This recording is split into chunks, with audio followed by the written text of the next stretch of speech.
كشف مصدر يلا كورة أن السويسري مارسيل كولر المدير الفني للنادي الأهلي قد طلب متابعة حالة إمام عاشور لاعب خط وسط القلعة الحمراء بعد تعرضه للإصابة مع منتخب مصر في مواجهة بوركينا فاسو مساء أمس. وقال المصدر في تصريحات خاصة ليلا كورة أن كولر طلب من طبيب الفريق الأحمر متابعة حالة إمام عاشور أولا بأول مع محمد أبو العلة رئيس الجهاز الطبي لمنتخب مصر.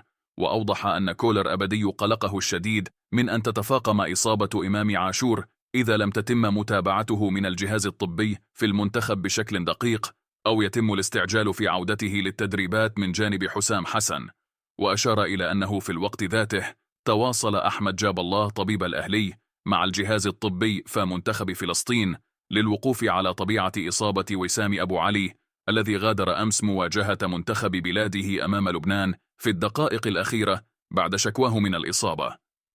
يشارك إمام عاشور ووسام أبو علي مع منتخبي مصر وفلسطين خلال فترة التوقف الدولي في التصفيات المؤهلة إلى نهائيات كأس العالم 2027.